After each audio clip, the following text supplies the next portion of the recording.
On July 30th, 2010, 3 men were drinking together in a backyard in Richland County, South Carolina.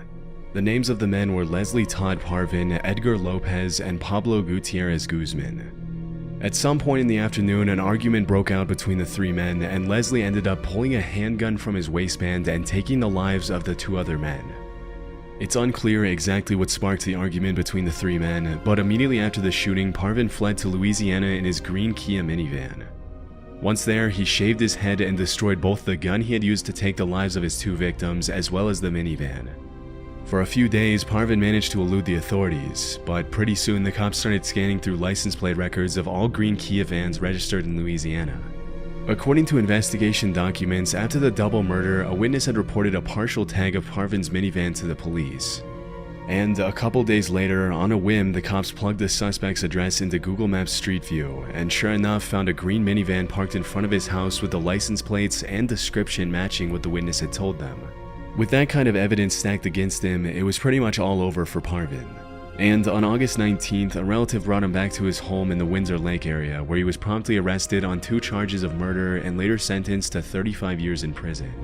During the investigation, it was publicly revealed that Parvin was a 20-year Army veteran with 5 overseas deployments and a pretty bad case of PTSD, which he had been diagnosed with in 2007. According to his father's testimony, his 20 years of military service and the stress from his tours near Iraq and Afghanistan could have influenced his behavior on the day of the incident. You would think that after 2 decades of selflessly serving his country, Parvin would have been provided the appropriate mental health treatment to help him live his life peacefully. Instead, 2 innocent men are now dead, and the perpetrator himself will be spending most of the rest of his life behind bars. 35 years after his crime, at the age of 75, Parvin will be released from prison into a world he'll probably no longer even recognize. In July 2018, Channel 4 released an incredibly disturbing video which showed a group of uniformed men leading multiple women and children through a dirt road and onto a deserted patch of land, where the armed men then shamelessly took the lives of the victims at gunpoint. In the video, the men can be heard accusing the women and children of belonging to the notorious terrorist group Boko Haram. The video caught the attention of the entire world, with hundreds of people immediately alleging that the terrifying footage had been captured in Cameroon. However, the government of Cameroon immediately denied the claims, alleging that the video wasn't even shot in their country and that their army was being wrongly blamed for killing civilians. Still, the BBC wasn't convinced, and their team of researchers decided to find out who had been responsible for the atrocities in the video, where they took place, and when. After receiving an anonymous tip, they used Google Maps to study the layout of a particular region in Cameroon and discovered that the mountain range visible in the background of the video was near a village named Krawa Mafa, very close to the Nigerian border. By analyzing several years of Google satellite imagery of the region, the researchers from the BBC were able to determine that the incident had taken place at some point between March 20th and April 5th, 2015. Upon further investigation, it was revealed that the Cameroonian government hadn't been honest when they denied the claims. For example, the government had claimed that the Cameroonian army didn't use weapons like the ones shown in the video, but the BBC's analysis revealed that the guns were Serbian-made Zastava M21s, which are in fact used in the Cameroonian army. On top of this, several other details that the government had claimed were inaccurate turned out to be a perfect match, including the armed men's uniforms. A month after the Cameroonian government's initial denial of the claims, they then updated their statement to clarify that 7 members of the army were now under investigation. And when the BBC shared their full report with the Cameroonian government, the country's Minister of Communication was reported saying, 7 soldiers were arrested, disarmed. They are under investigation right now. I can confirm that all 7 of them are in prison. In their next statement, the Cameroonian government released the names of the 7 detainees, and the BBC confirmed that some of them were the same people who were seen in the video executing the innocent women and children. In 2020, 4 of the soldiers in the video received 10-year prison sentences for the murders, while a 5th soldier was sentenced to 2 years for filming and sharing the footage. The other 2 soldiers were acquitted. It's crazy to think that you can get away with such an atrocious crime and only face 10 years in prison. But at least they're being held accountable for what they did, all thanks to a very detailed examination of the video's content against Google's satellite imagery.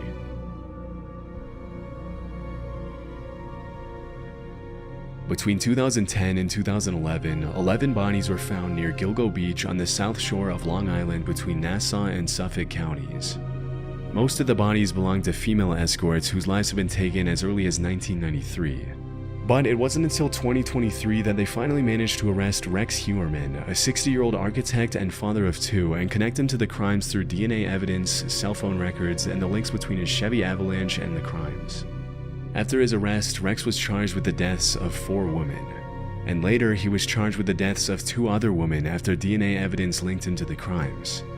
Disturbingly, the cops found that the suspect had used several burner phones to conduct thousands of searches related to the things he later ended up doing to his victims.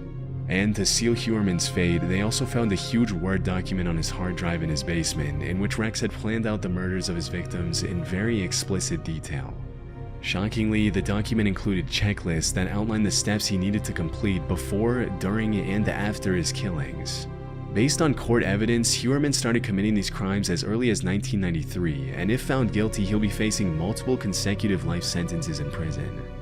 As of 2024, the case is still ongoing, but during the investigation, some more disturbing details have surfaced. In 2023, some online users discovered a Google Street View image of Hyman talking to an unidentified woman near his office on East 36th Street more than a year before his arrest. Now, we have no idea who this woman is, and it's very possible that she was a potential victim, but we also can't say that for sure. Chillingly, in the image, Rex also appears to be wearing the same shirt that he wore for a YouTube interview earlier in 2022, where he spoke about his role as an architect at his firm on 5th Avenue. His defense lawyer, Michael Brown, told the New York Post that the cops have the wrong man.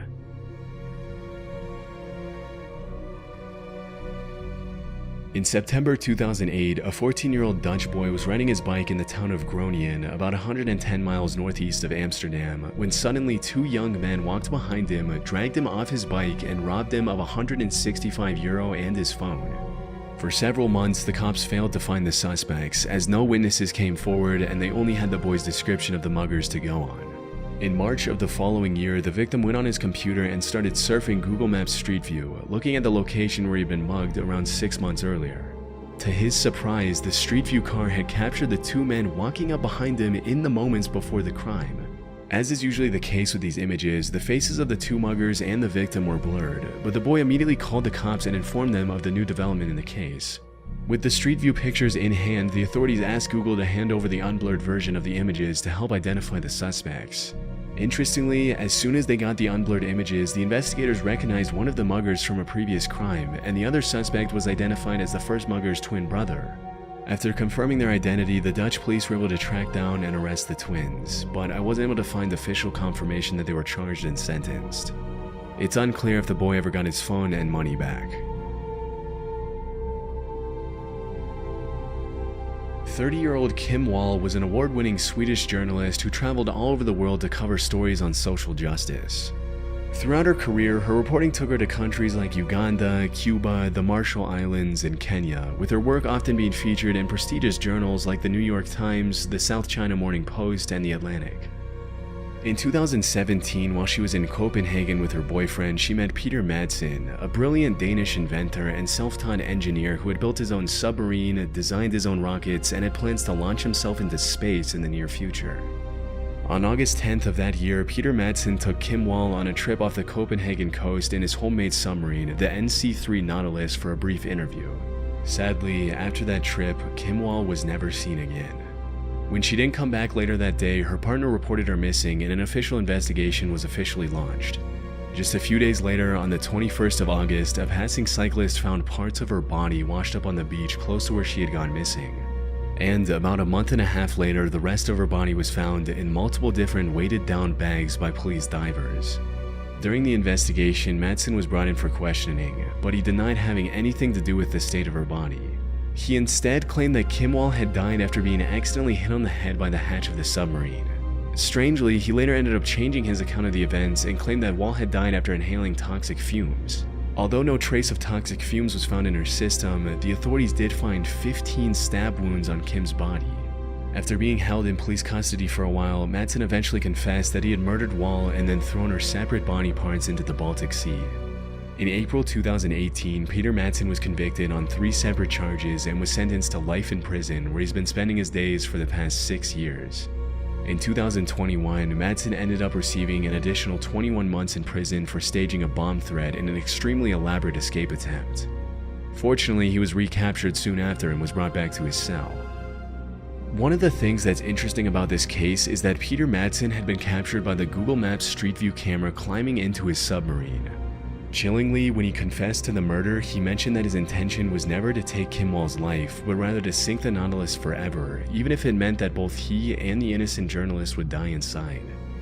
To this day, it's still unclear how exactly he took Kim's life, but thankfully Madsen will be spending the rest of his life behind bars with no possibility of ever coming back to society again.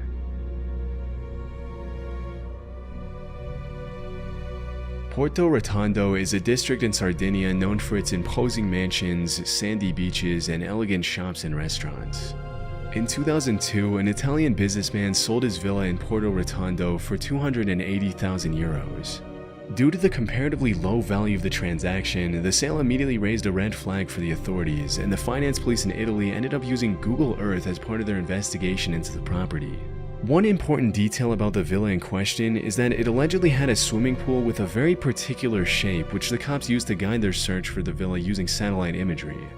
As soon as they found the property, they confirmed that they had a major case of tax evasion on their hands, as the actual value of the villa should have been much, much higher considering that the value of all the properties nearby was in the high 7 figures.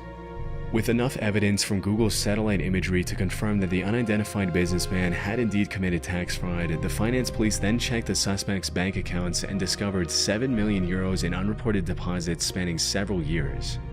This was a case that I just couldn't find a lot of information on, as the original article in Italian had very few details, and it wasn't even officially confirmed what the legal consequences were for the businessman.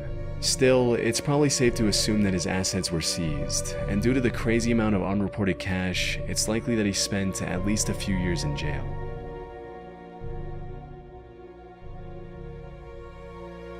These stories are a chilling reminder of how deep human darkness can go. Leslie Todd Parvin's PTSD and how it led to such a horrific act is haunting, especially when we think about how he was let down after serving his country. The tragic events in Cameroon and Rex Hyman's years-long killing spree show just how horrifying reality can be. It's unsettling how technology has become both a tool for justice and a symbol of the times we live in. While justice may be served eventually, the lives lost can never be brought back. It's a stark reminder of the irreversible consequences of one's actions.